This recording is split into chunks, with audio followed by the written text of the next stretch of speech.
The next chapter is transition curve. Transition curve. இப்போ transition curve அப்படின்னா என்ன அப்படிங்கிறத நம்ம முன்னாடி இருந்தே பார்த்துட்ருக்கோம். இருந்தாலும் அது ஒரு தனி சாப்டராக இப்போ டிஸ்கஸ் பண்ண போகிறோம். இது ரொம்ப ஒரு ஈஸியான ஒரு சாப்டர் தான். இதில் இருந்துமே அழகான கொஷின்ஸ், ரொம்ப பேசிக் கொஷின்ஸ் கேட்பாங்க. ரொம்ப ஈஸி தான், நீங்கள் ஒரி பண்ணிக்கவே வேண்டாம். டிரான்ஸ்போர்ட்டேஷன் இன்ஜினியரிங் பொறுத்த வரைக்கும் ரொம்ப ஒரி பண்ண வேண்டிய அவசியம்லாம் இல்லை. புரியுதாண்ணா? ரொம்ப ஈஸியாகவே ஃபண்டமெண்டலில் படிச்சுட்டு ஈஸியாக கொஷின் பிக் பண்ணலாம். சரிங்களா? ஸோ இந்த சாப்டரை பொறுத்த வரைக்கும் என்ன அப்படின்னா, what is transition curve. Transition curve அப்படின்னா உங்களுக்கு தெரியும், நான் ஆல்ரெடி சொன்னேன். ஸ்ட்ரெயிட் ரோடு இருக்குது, ஒரு சர்க்குலர் கர்வ் இருக்குது, ஹரிசாண்டல் கர்வ். இந்த ரெண்டையும் கனெக்ட் பண்ணக்கூடிய transition mild route curve, that is called as transition curve. சரிங்களா? அதான் சொல்கிறாங்க, it is introduced between a straight and circular curve. ரொம்ப முக்கியமானது, கொஷின் கேட்பாங்க. The curve which is introduced between straight road and the circular curve which is called way அப்படின்னு கேட்டுருவாங்க. என்னது? Transition curve, valley curve, shake curve. இப்படி என்னென்னா அந்த கர்வை டிஃப்ரெண்ட்டாக நேம் கொடுப்பாங்க. சரியா? ஸோ அப்போ இதை கொஞ்சம் தெளிவாக படிச்சிங்க. So purpose of transition curve, ஏன் அந்த டிரான்சிஷன் கர்வ் கொடுக்கும்? இந்த டிரான்சிஷன் கர்வ் எதுக்காண்டி கொடுக்கும்? ரொம்ப முக்கியமான point, avoid sudden jerk of the vehicle. அதாவது வெஹிக்கிள் இப்போ ஸ்ட்ரெயிட் லைன்லேருந்து டக்குன்னு சர்க்குலர் கர்வில் போச்சுன்னு வைங்களேன், என்ன ஆயிரும்?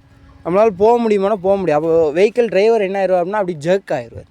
ஸோ அதனால தான் என்ன அப்படின்னா மைல் ரூட்டாக கொஞ்சம் கொஞ்சமாக அதை அப்படியே டிரான்ஸ்மிட் பண்ணுறோம். சரியா? So avoid sudden jerk. ரெண்டாவது என்ன அப்படின்னா கிராஜுவல் டேனிங். அதான் கிராஜுவலாக ஸ்மூத்தாக டேன் ஆகிறதுக்காக. சரிங்களா? மூணாவது என்ன அப்படின்னா ரொம்ப முக்கியமானது, to introduce the super elevation and extra widening on the curve gradually. நம்ம படிச்சுட்டு வந்தோம் இதுக்கு முந்தைய சாப்டர்ஸில். சூப்பர் எலிவேஷன் படித்தோம். சூப்பர் எலிவேஷனை பொறுத்த வரைக்கும் at starting point of transition கர்வில் 0வாக இருக்கும். அடுத்து ending point of transition curve பார்த்தோம் அப்படின்னு சொன்னால் மேக்ஸிமமாக இருக்கும். இப்படியெல்லாம் நம்ம பார்த்தோம். சரிங்களா? ஸோ இது ஒன்று. அப்போது சூப்பர் எலிவேஷனை கிராஜுவலாக ப்ரொவைட் பண்ணுறதுக்கு. ரெண்டாவது என்ன அப்படின்னா எக்ஸ்ட்ரா வைடனிங். எக்ஸ்ட்ரா வைடனிங் படித்தோம். என்றைக்குமே ஒரு கர்வில் போகும்போது நம்மளுடைய வெஹிக்கிள் என்ன ஆகும்னா it will try to off track. சரிங்களா? ஆஃப் ட்ராக் ஆகும். பேக் வீல் பின்னாடி போய் ட்ரை பண்ணும். சேம் லைன் ஆஃப் ஃப்ரண்ட் வீலில் போகாது. ஸோ இப்போ அதனால் என்ன ஆகும் அப்படின்னா we have to provide some extra width of the pavement, that is extra widening. So அதுவுமே கிராஜுவலாக கொடுக்குறதுக்கு, கர்வ்ஸில் கொடுக்குறதுக்கு இந்த டிரான்சிஷன் கர்வில் இருந்தே அப்படி கொண்டு போவாங்க. சரியா? ஸோ இது ஒரு முக்கியமான point. Next, to improve the aesthetic appearance of the road. ஒன்றும் இல்லை, டக்குன்னு ஸ்ட்ரெயிட்டாக ரோடு டக்குன்னு ஒரு கர்வை மீட் பண்ணிட்டுன்னு வைங்களேன், அதை பார்க்குறதுக்கு ஏதோ ஸ்ட்ரெயிட்டாக கொஞ்சம் அப்படி டக்குன்னு வளைஞ்ச மாதிரி இருக்கும், ஒரு அலங்கோலமாக இருக்கும். ஒரு டாப் வியூவில் நீங்கள் பார்த்தீங்க அப்படின்னா, இப்போ கீ மேப்பு அப்படின்னு நம்ம படிச்சுட்டு வந்தோம் செகண்ட் சாப்டரில். கீ மேப்னா என்ன? ப்ரொப்போஸ்ட் அண்ட் எக்ஸிஸ்டிங் ரோடோட இம்பார்ட்டன்ட் பிளேஸ் எப்படி கனெக்ட் ஆகிருக்குன்னு காட்டக்கூடியது. அப்போ ரோட்ஸை காட்டக்கூடியது வித் கனெக்டிங் பிளேசஸ். சரிங்களா? Important places. அப்போது இந்த ரோடு டாப் வியூவில் பார்க்கும்போது அப்படி பெண்டாகி வளைஞ்சிருக்கும். அதே இது மைல்யூட் பெண்டை கனெக்ட் பண்ணி போகும்போது எப்படி இருக்குன்னா பார்க்குறதுக்கு ஒரு அழகாக இருக்கும், ஸ்மூத்தாக இருக்கும்.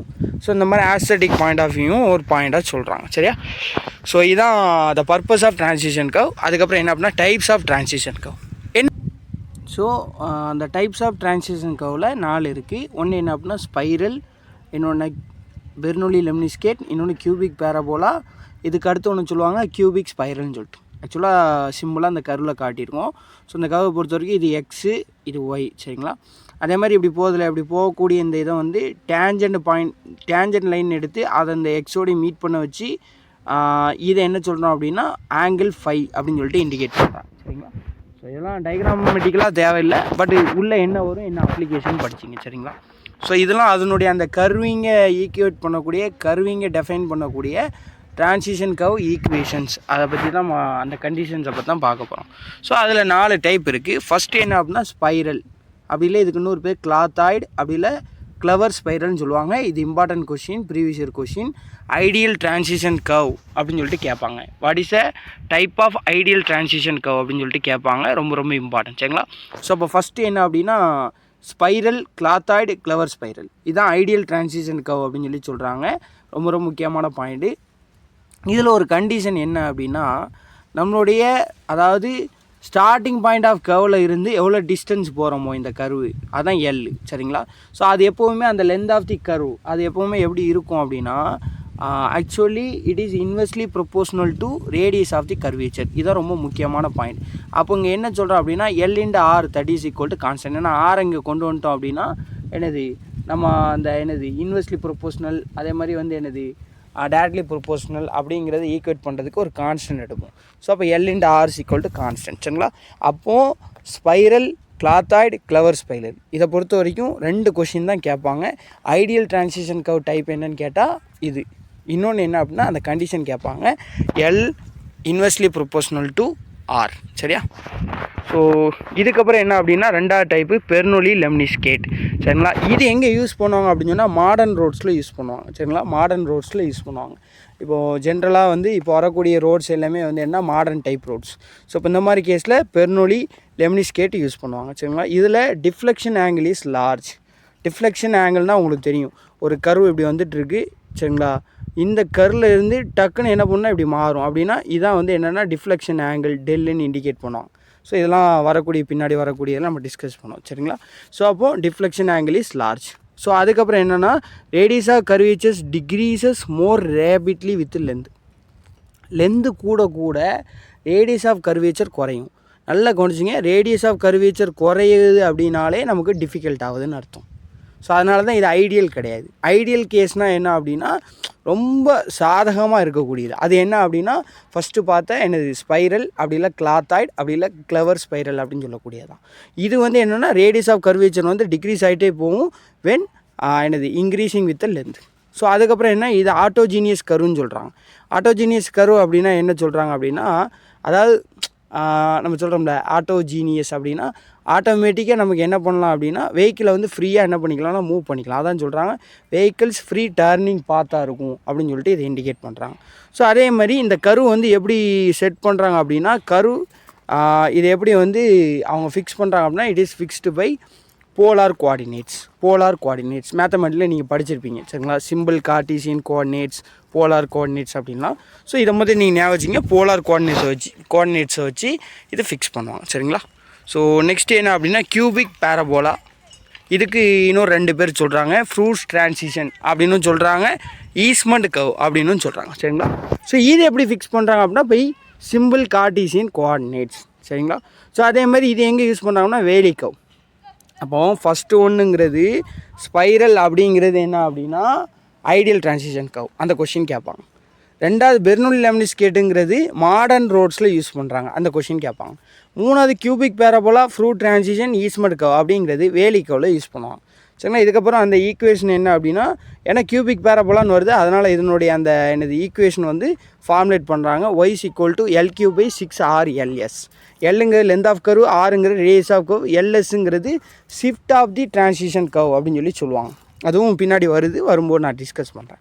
சரிங்களா? எக்ஸ் ஒய்ங்கிறது உங்களுக்கு தெரியும், அந்த நம்ம கிராஃபில் இது எக்ஸ் டைரக்ஷன், இது ஒய் டைரக்ஷன். சரியா? இதை மட்டும் ஞாபகம் வச்சுங்க. அதுக்கப்புறம் உள்ளே போகிறது நம்ம என்னது ஒவ்வொன்றா பார்த்தோம். ஸ்பைரலு, சரிங்களா? அதே மாதிரி வந்து பெர்னோலி லெம்னிஸ்கேட்டு, அப்புறம் வந்து கிளத்தாய்டு, கியூபிக் பேரபோலா அப்படின்னு பார்த்தோம். சரிங்களா?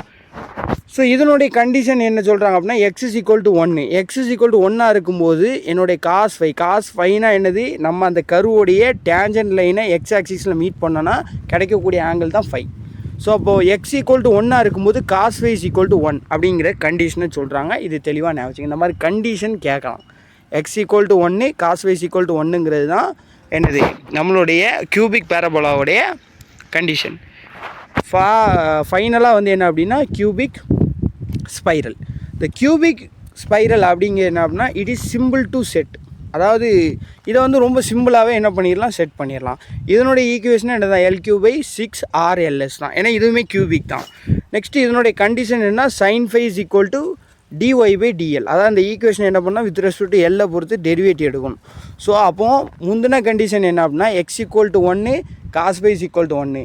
இந்த கண்டிஷன் என்னன்னா sin φ = φ and also it is equal to dy/dl. சரிங்களா? இதான் வந்து என்ன அப்படின்னா நம்மளுடைய 4 டைப்ஸ் ஆஃப் டிரான்சிஷன் கர்வ். இதில் ரொம்ப முக்கியமாக ரிப்பீட்டடாக கேட்குறது ஒரே கொஷின் தான், 2 கொஷின் தான். ஒன்று ஸ்பைரல் வந்து என்ன அப்படின்னா ஐடியல் டிரான்சிஷன் கர்வ்னு கேட்பாங்க. இன்னொன்று ஸ்பைரலில் வந்து length of the curve is inversely proportional to radius of curvature, இந்த கொஷின் கேட்பாங்க. சரியா? ஸோ இதெல்லாம் கொஞ்சம் தெளிவாக படிச்சிங்க. ஸோ நெக்ஸ்ட் என்ன அப்படின்னா length of transition curve formula, ரொம்ப ரொம்ப முக்கியமான ஒரு பாயிண்ட்டு. இந்த லென்த் ஆஃப் டிரான்சிஷன் கர்வை பொறுத்த வரைக்கும் இந்த ஃபார்முலா வந்து ரிப்பீட்டேட்டிவாக கேட்குறாங்க. ஏன் அப்படின்னா அந்த ஃபார்முலா வந்து ரொம்ப சிம்பிளான ஃபார்முலா. ஸோ அதனால் டேரெக்டாகவும் கேட்குறாங்க அண்ட் ஆல்சோ சம்மும் கேட்குறாங்க. இந்த சம்முலாம் எப்படி கேட்குறாங்கன்னு நான் சொல்கிறேன். சரிங்களா? நீங்கள் கரெக்டாக அண்டர்ஸ்டாண்ட் பண்ணிட்டீங்கன்னா சம்மு கேட்டாலும் உங்களால் ஆன்சர் பண்ண முடியும். So length of transition curve இதை பொறுத்த வரைக்கும் என்ன அப்படின்னா ஒரு 3 க்ரைட்டீரியா சொல்கிறாங்க. இந்த 3 க்ரைட்டீரியாவில் லென்த் ஆஃப் ட்ரான்சிஷன் கர்வ் ஃபார்ம்லாம் நம்ம என்ன பண்ணணும்னா அனலைஸ் பண்ணணும். இந்த 3ஐயும் வந்து வெரிஃபை பண்ணும்போது இந்த 3ல் எது கிரேட்டர் வேல்யூவாக இருக்கோ அந்த வேல்யூவை லென்த் ஆஃப் ட்ரான்சிஷன் கர்வ் அப்படின்னு சொல்லிட்டு என்னென்னா ப்ரொவைட் பண்ணணும். சரியா? ஸோ இதுதான் ஐஆர்சி ப்ரொவிஷன். 3 க்ரைட்டீரியாவை பேஸ் பண்ணது ஐஆர்சி. ஸோ இந்த 3ஐயும் பேஸ் பண்ணி வரக்கூடிய அவுட்புட்டில் எந்த வேல்யூ இஸ் கிரேட்டராக இருக்கோ அந்த வேல்யூவை ட்ரான்சிஷன் கர்வாக ப்ரொவைட் பண்ணுறாங்க. லென்த் ஆஃப் ட்ரான்சிஷன் கர்வாக ப்ரொவைட் பண்ணுறாங்க. சரியா? ஸோ இதில் ஃபஸ்ட்டு கண்டிஷன் என்னென்னா rate of change of radial acceleration, அப்படி இல்லை கம்ஃபர்ட் கண்டிஷன், அப்படி இல்லை சென்ட்ரிஃபிகல் க்ரைட்டீரியான்னு சொல்லுவாங்க. இந்த 3 பேர் இருக்கும். ஒரு சில புக்கில் பார்த்தீங்கன்னா rate of change of radial acceleration மட்டும் தான் கொடுத்துருப்பாங்க. ஆனால் இந்த 2 கண்டிஷனுமே இதுக்குள்ளே தான் வந்து என்னென்னா இன்க்ளூடட். சரியா? ஸோ லென்த் ஆஃப் ட்ரான்சிஷன் கர்வை ஷார்ட்டாக எல் சஃபிக்ஸ் எஸ் அப்படின்னு சொல்லிட்டு இண்டிகேட் பண்ணுறோம். ஃபார்முலா என்ன அப்படின்னா V³ டிவைடட் பை CR. இதில் விங்கிறது மீட்டர் பெர் செகண்ட். சரியா? இதில் விங்கிறது மீட்டர் பெர் செகண்ட். ரொம்ப தெளிவாக படிச்சிங்க. நான் திரும்ப ரிப்பீட்டிவாக சொல்கிறேன். டிரான்ஸ்போர்ட்டேஷனை பொறுத்த வரைக்கும் நீங்கள் படிக்கக்கூடிய ஃபார்முலாவில் ஸ்பீடு வந்து KMBHலையா மீட்டர் பெர் செகண்ட்லையா அப்படிங்கிறத மட்டும் தான் தெளிவாக அந்த ஒன்று மட்டும் தான் உங்களுக்கு கன்ஃபியூஸ் ஆகும். அதனால் அதை மொத்தம் பர்டிகுலேட் பண்ணி எங்கெங்கே மீட்டர் பெர் செகண்ட் எங்கெங்கே KMBH நம்ம படிக்கக்கூடிய ஃபார்முலாவில் அப்படிங்கிறத தெளிவாக நீங்கள் வந்து எனது ரிமைன் பண்ணிக்கிட்டே இருக்கணும். So LS = V³ divided by CR. இதில் விங்கிறது மீட்டர் பெர் செகண்டில் சப்ஸ்டிட் பண்ணணும். சரிங்களா? சிங்கிறது என்ன சொல்கிறாங்க அப்படின்னா ஜெர்க், அப்படி இல்லை rate of change of acceleration. சரிங்களா? ரேட் ஆஃப் சேஞ்ச் ஆஃப் ஆக்ஸலரேஷனை ரேட் ஆஃப் சேஞ்ச் ஆக்ஸலரேஷன் போயிட்டே இருக்கும். ஒரு ஆக்ஸலரேஷனில் போயிட்டே இருக்கும். ஆக்ஸலரேஷன் கொடுத்து புரியுதாண்ணா? அடுத்து என்ன பண்ணுறோம் அப்படின்னா டப்புன்னு அந்த ஆக்ஸலரேஷன் இன்னொரு ஆக்ஸலரேஷன் மாறணும். புரியுதா? ஏன் அப்படின்னா கர்வ் ஆகுது. ஸோ அதான் rate of change of acceleration. Rate of change of speed தான் ஆக்ஸலரேஷன். புரியுதா? பட் அந்த ஆக்ஸலரேஷனே என்ன பண்ணுறோம் அப்படின்னா சேஞ்ச் பண்ணுறோம். அதுதான் என்னென்னா டெக்னிக்கலாக ஜெர்க்குன்னு சொல்கிறாங்க. தட் இஸ் C = இதை இண்டிகேட் பண்ணக்கூடிய டேம் தான் என்ன அப்படின்னா C. சரிங்களா? C = 80 divided by 75 + V. பாருங்கள் ஐஆர்சியோடைய இதை பாருங்கள். ஐஆர்சி இப்படி தான் ஃபார்முலா நம்ம கொடுத்துருக்காங்க. அவுட்புட்டு ஐஆர்சி கோட் புக்கில் இருக்கும். புரியுதா? இங்கே விங்கிறது என்னென்னா KMBHல. இந்த ஃபார்முலா நல்லா கொஞ்சம் V மீட்டர் பெர் செகண்டில் இதுக்குள்ளே உள்ள சியை கண்டுபிடிக்கிறதுக்கு தனியாக ஃபார்முலா கொடுத்துருக்காங்க. 80 டிவைடட் பை 75 + V. இதில் விங்கிறது KMBHல. புரியுதா? அதனால தான் நான் திரும்ப சொல்கிறேன் மீட்டர் பெர் செகண்ட் KMBH கரெக்டாக எங்கே வருதுன்னு பார்த்துங்க. ஸோ இந்த சியோட வேல்யூ எவ்வளோ இருக்கும் அப்படின்னா it is greater than 0.5 less than 0.8. 0.5க்கு மேலே அதிகமாக இருக்கும், 0.8 கம்மியாக இருக்கும் அப்படின்னு சொல்லிட்டு சொல்கிறாங்க. அப்போ இது ஒரு கண்டிஷனை அப்ளை பண்ணி நம்ம என்ன பண்ணுறோம் அப்படின்னா சியை கண்டுபிடிச்சி இங்கே அப்ளை பண்ணிடுவோம். V தெரியும், ரேடியஸ் தெரியும், அப்ளை பண்ணால் LS கிடச்சிரும். அப்போ இது ஒன்று first condition over. Second condition வரும். தட் இஸ் என்ன அப்படின்னா rate of change of super elevation. ஏன்னா டிரான்சிஷன் கர்வில் என்னது சூப்பர் எலிவேஷன் சேஞ்ச் ஆகிட்டே போகும். ஸ்டார்டிங் பாயிண்டில் 0, டிரான்சிஷன் கர்வ் போக கொஞ்சம் கொஞ்சமாக என்ன ஆகிட்டு சேஞ்ச் ஆகிட்டே போகும். அப்போ based on the rate of change of super எலிவேஷனை பொறுத்து லென்த் ஆஃப் டிரான்சிஷன் கர்வ் எவ்வளோ கொடுக்கணும் அப்படின்னு ஒன்று எடுக்கிறாங்க. ஸோ இதில் 2 கண்டிஷன். ஒன்று என்ன அப்படின்னா நமக்கு தெரியும் சூப்பர் எலிவேஷனை பொறுத்த வரைக்கும் நம்ம படிக்கும்போது அந்த சாப்டரில் நான் சொன்னேன். இதான் ரோடுன்னு வச்சுங்களேன். அந்த கரு வரக்கூடிய இடத்துல ரோடை என்ன பண்ணுவாங்கன்னா அவுட்டர் சைடு இந்த மாதிரி ரைஸ் பண்ணுவாங்க. இது ஒரு கண்டிஷன். 2வது கண்டிஷன் என்னென்னா ரோடு இருக்குதுன்னு வைங்களேன், சென்டர் பாயிண்ட்டை வச்சுட்டு பாதி ரைஸ் பண்ணுவாங்க, பாதி கட் பண்ணிட்டு என்ன பண்ணிடுவாங்க இறக்கி விட்ருவாங்க. அப்போ இந்த மாதிரி என்னதுன்னா ரோடை ப்ரொவைட் பண்ணலாம். சரியா? ரைஸ் பண்ணலாம். அப்போ ஒன்று இந்த பாசிபிள், இன்னொன்று இந்த பாசிபிள். சரியா? அப்போ இது என்னென்னா எட்ஜ் ரொட்டேட்டடு, இது சென்டர் ரொட்டேட்டட். சரியா? அப்போ 2 கேஸ் இருக்குது. ஃபஸ்ட்டு எட்ஜ் ரொட்டேஷன் கேஸுக்கு லென்த் ஆஃப் டிரான்சிஷன் கர்வ் எவ்வளோ அப்படின்னா E × N × W + WE. இதில் Eங்கிறது சூப்பர் எலிவேஷன், Nங்கிறது கிரேடியன்ட், Wங்கிறது வித் ஆஃப் தி ரோடு, WEங்கிறது எக்ஸ்ட்ரா வைடனிங். சரிங்களா? சென்டரை பொறுத்து ரொட்டேட் பண்ணால் ஒன்றும் கிடையாது. அந்த ஃபார்முலாவில் அப்படி பாதி போட்டுக்கிறோம். இதில் முக்கியமாக அப்ளை பண்ண வேண்டியதை தெளிவாக படிச்சிங்க. சரியா? சம்மு கேட்பாங்க. ஏதாவது ஒரு 4 டேட்டா 3 டேட்டா கொடுத்துட்டு ஒரு அன்னோன் டேட்டா கேட்பாங்க. இதுதான் சம், வேறு ஒன்றுமே இல்லை. ஈங்கிறது ரேஷியோவில் சப்ஸ்டிட் பண்ணணும். ரேஷியோனா எப்படி? உதாரணத்துக்கு 1/15 அப்படின்னு கொடுக்குறாங்கன்னா 1/15 அப்படின்னே இதில் சப்ஸ்டிட் பண்ணணும். புரியுதா? அதே மாதிரி 7% அப்படின்னு சொல்கிறாங்கன்னு வைங்களேன், 7/100 அப்படின்னு போட்டு இந்த மாதிரி ரேஷியோலையும் இங்கே என்ன பண்ணால் சப்ஸ்டிட் பண்ணணும். சரிங்களா? 7/100 அப்படின்னு ரேஷியோவில், அதாவது 1/டேம் இருக்குல்ல அதான் ரேஷியோன்னு சொல்கிறோம். அந்த ரேஷியோலேயே ஈயை சப்ஸ்டிட் பண்ணணும். ஆனால் என் என்ன அப்படின்னா ஆஸ் ஏ நம்பர்னால் என்ன, உதாரணத்துக்கு 1 in 150 இப்படின்னு இருக்குன்னு வைங்களேன். இந்த 150 மட்டும் இங்கே சப்ஸ்டிட் பண்ணணும். புரியுதா? ஈயை ரேஷியோவாக சப்ஸ்டிட் பண்ணணும். என்ன அந்த கீழே உள்ள ரேஷியோவில் உள்ள கீழே உள்ள அந்த நம்பரை மட்டும் சப்ஸ்டிட் பண்ணணும். 1 எத்தனை அப்படிங்கிறத மட்டும் சப்ஸ்டிட் பண்ணணும். சரியா? உதாரணத்துக்கு நம்மளுடைய ஐஆர்சி ப்ரொவிஷனில் கொடுத்துருப்பாங்க. பிளெயின் அண்ட் ரோலிங் வந்துச்சுன்னா என் ஃபிக்ஸ்டு வேல்யூ 150 வச்சுக்கோங்க. ஹில்லி வந்துச்சு அப்படின்னா 60 வச்சுக்கோங்க. சரிங்களா? பிளேனு, ரோலிங்கு, மவுண்டனிஸு ஸ்டீப்புக்கு கொடுக்கல. ஏன்னா ஸ்டீப்பு கேஸ் வந்து நாட் அடாப்டபுள் டு டிசைன். சரியா? பிளேன் அண்ட் ரோலிங்க்கு என்னங்கிறது 150, ஹில்லிக்கு என்னங்கிறது 60. அப்போது இதில் பாருங்கள் ஃபார்முலா ரொம்ப ஈஸி. இஎன் டபிள்யூ ப்ளஸ் டபிள்யூஇ இதை அப்படியே அதில் பாதி சென்டரை பொறுத்து ரொட்டேட் பண்ணால் ஈங்கிறது சூப்பர் எலிவேஷன் ஆஸ் ஏ ரேஷியோவாக சப்ஸ்டிட் பண்ணணும். என்னங்கிறது கிரேடியன், அதை எப்படி சப்ஸ்டிட் பண்ணணும்? இஸ்ட்டுன்னு சொல்லிட்டு சொல்கிறாங்களா, 1:50, 1:130 அப்படின்னு சொல்கிறாங்களே, அந்த நம்பரை சப்ஸ்டிட் பண்ணணும். உதாரணத்துக்கு இதில் வந்து 1:150 அப்படின்னு கொடுத்துருப்பாங்க. அப்போ n 150. இங்கே 1:16 கொடுத்துருப்பாங்க. n 60. இது கொடுக்கல, சம்மில் கொடுக்கல அப்படின்னா இது ஐஆர்சி ப்ரொவிஷன், இதை எடுத்துக்கலாம். சரியா? சம்மில் கொடுத்தா அதை யூஸ் பண்ணிக்கங்க. ஸோ அப்போ இப்படி கண்டுபிடிச்சி என்ன பண்ணிட்டோம், ஒன்றே எட்ஜை பொறுத்து ரொட்டேட் பண்ணோம், இல்லை சென்டரை பொறுத்து ரொட்டேட் பண்ணோம். மேக்ஸிமம் எட்ஜ் ரொட்டேஷன் தான் ட்ரை பண்ணோம். ஏன்னா சென்டரை பொறுத்து ரொட்டேட் பண்ணோன்னா ஒரு பிரச்சனை இருக்குது. ஸோ அதுவும் டெக்னிக்கலாக ஒரு கொஷின் கேட்க வாய்ப்பு இருக்குது. எட்ஜை பொறுத்து ரொட்டேட் பண்ணால் கொஞ்சம் மேலே போகும், கொஞ்சம் கீழே வருமா. அப்போ இங்கே என்ன ஆகும் அப்படின்னா, இங்கே ட்ரைனேஜ் வந்து என்னது தண்ணி தேங்குறதுக்கு வாய்ப்பு இருக்குது. ஸோ அந்த ஏரியாவை பொறுத்து தான் அதுவும் ரொட்டேட் பண்ணுவோம். சரியாண்ணா? ஃப்ரீ டு என்னது ட்ரெயின் அவே த வாட்டர் அப்படின்னா சென்டரை பொறுத்து ரொட்டேட் பண்ணிக்கலாம். அது கஷ்டம் அப்படின்னா எட்ஜை பொறுத்தா ரொட்டேட் பண்ணுவாங்க. இதை கொஞ்சம் தெளிவாக பார்த்துங்க. சரியா? ஸோ அதுக்கப்புறம் final category empirical formula as per IRC. So இதை பொறுத்த வரைக்கும் ஃபஸ்ட்டு என்னென்னா பிளெயின் ரோலிங்க்கு ஒரு ஃபார்முலா கொடுக்குறாங்க. அப்புறம் ஸ்டீப்புக்கு மவுண்டனியஸ் ஸ்டீப் இந்த ரெண்டுக்குமே ஒரு ஃபார்முலா கொடுக்குறாங்க. பிளெயின் ரோலிங்கு என்ன அப்படின்னா 2.7 v²/r. இதில் விங்கிறது kmph. அதே மாதிரி மவுண்டனியஸ் ஸ்டீப்புக்கு v²/r. அவ்வளோதாங்க, வேறு எதுவுமே கிடையாதுங்க.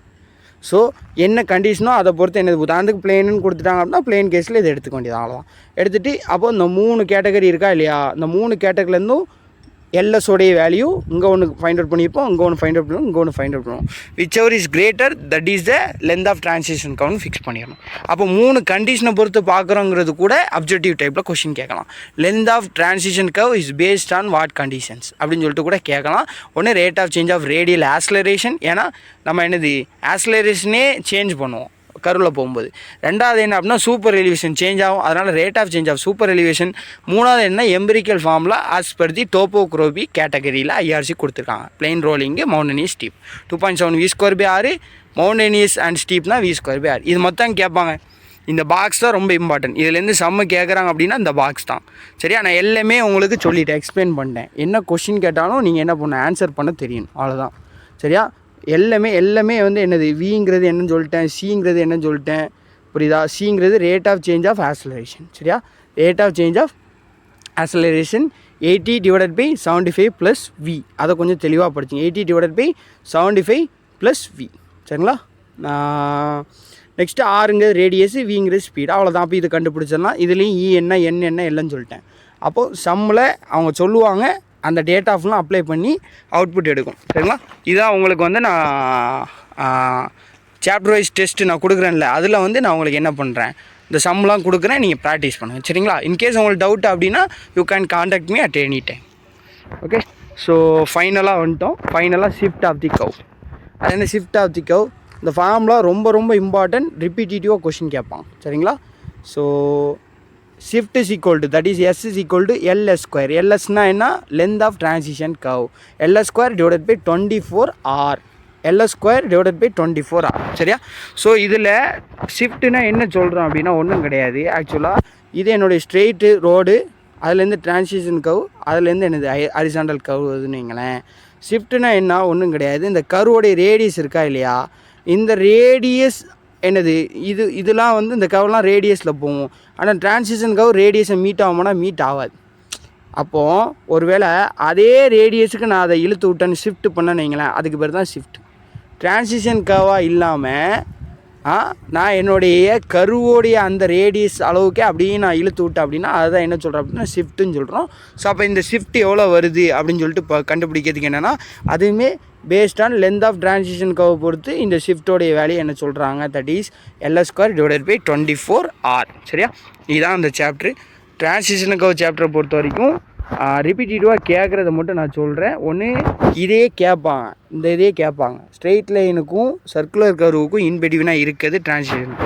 அப்புறம் பர்பஸை பொறுத்த வரைக்கும் ரொம்ப முக்கியமாக இந்த பாயிண்ட் ரொம்ப முக்கியம். இது to introduce super elevation and extra widening அந்த கர்வ் கிராஜுவலாக கொண்டு போகிறதுக்கு தான் என்னது டிரான்சிஷன் கர்வ். அவாய்ட் சட்டன் ஜெர்க்கு, கிராஜுவல் டேனிங், இதெல்லாம் உங்களுக்கு தெரிஞ்சது, அதனால் அதை சொல்ல.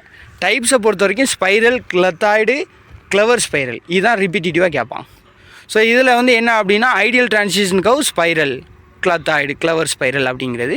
அதே மாதிரி இதில் length of the curve from the beginning இது என்ன அப்படின்னா which is inversely proportional to the radius of the curvature, இது ரொம்ப முக்கியம். அப்புறம் வந்து மற்றதெல்லாம் வந்து நீங்கள் சிம்பிளாக பார்த்துங்க. பெர்னல் லெம்னிஸ்கேட் மாடர்ன் ரோடில் யூஸ் பண்ணுறோம். கியூபிக் பேரபோலா வந்து என்னது வேலிக்கவில் யூஸ் பண்ணுறோம். கியூபிக் ஸ்பைரல் அப்படிங்கிறது வந்து சிம்பிளாக செட் பண்ணிடலாம் அப்படிங்க பார்த்துங்க. அதே மாதிரி எது போலார் கோஆர்டினேட்டு, எது வந்து என்னது கார்டீசியன் கோஆர்டினேட் பார்த்துங்க. ஃபைனலாக length of transition curve LS = VQ/CR, இதில் Vங்கிறது மீட்டர்/செகண்ட். அப்புறம் Cங்கிறது 80/75 + V. இந்த ஃபார்முலாலாம் டேரெக்டாக கேட்பாங்க, சரிங்களா? இதே கேட்பாங்க. ரேட் ஆஃப் சேஞ்ச் ஆஃப் என்னது ஆக்ஸலரேஷன் கோஎஃபிஷியன்ட் அப்படின்னு கேட்பாங்க. 80/75 + V. இதெல்லாம் கொஞ்சம் தெளிவாக நீங்கள் பார்த்துக்குங்க, ஓகேவா? ஓகே. ஸோ அந்த வேல்யூ வந்து 0.5லேருந்து 0.8க்குள்ளே இருக்கும் அப்படிங்கிறதையும் பார்த்துங்க. அதே மாதிரி rate of change of super எலிவேஷனை பொறுத்த வரைக்கும் EN W+W. ஒரு வேளை W எக்ஸ்ட்ரா வைடனிங் கொடுக்கல அப்படின்னா பிரச்சனை இல்லை. கொடுக்கல அப்படின்னா அது 0ன்னு அது வேண்டாம், அதை கன்சிடர் பண்ணிக்க வேண்டிய அவசியம் இல்லை. சம்மில் கொடுக்கல அப்படின்னா கன்சிடர் பண்ண வேண்டிய அவசியம் இல்லை. ஒரு வேளை இது கேட் பாயிண்ட் ஆஃப் வியூவில் இந்த மாதிரி கொஷின் கேட்பாங்க. எப்படி கேட்பாங்க அப்படின்னா இந்த எக்ஸ்ட்ரா வைடனிங் டேரெக்டாக கொடுக்க மாட்டாங்க. அப்போ போன சாப்டர் படித்தோமா, முந்தின சாப்டர் எனது எக்ஸ்ட்ரா வைனிங் நம்ம படித்தோமா. எக்ஸ்ட்ரா வைனிங்கில் NL² என்னது 2R + V/, படித்தோமா. 9.5 √R இப்படி படித்தோமா இல்லையா? அப்போது இந்த இதில் என்னது அப்ளை பண்ணி எடுக்கிற மாதிரி என்னது அப்ளை பண்ணி அந்த WE இதுதான் WE அப்படிங்கிறத இங்கே போடுற மாதிரி இருக்கும், சரியா? அப்போ இந்த மாதிரி லென்த்தாக போகும். இது கேட் எக்ஸாம் பாயிண்ட் ஆஃப் வியூவில் கேட்பாங்க. நமக்கு டிஎன்பிசி சைடில் இருக்காது. டிஆர்பி சைட்லேயுமே வந்து இந்த லெவலுக்குலாம் அவங்க லிங்க் பண்ண மாட்டாங்க. ஸோ அதனால் ஈஸியாக நீங்கள் என்ன பண்ணலாம் அப்படின்னா ஆன்சர் அவுட் பண்ணிடலாம், சரியா? ஸோ அதுக்கப்புறம் அந்த என் வேல்யூலாம் ஞாபகம் வச்சுங்க. பிளெயின் ரோலிங்னா 150, ஹில்லினா 60.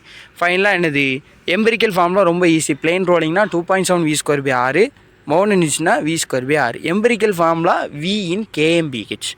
ஃபஸ்ட்டு ஃபார்முலா என்னது rate of change of radial change of acceleration. Radial ஆக்ஸலரேஷனுக்கு V m/s வரும். VQ/CRல அதை C கண்டுபிடிக்கிறதுக்கு உள்ள ஒரு V வருது. 80/75 + V.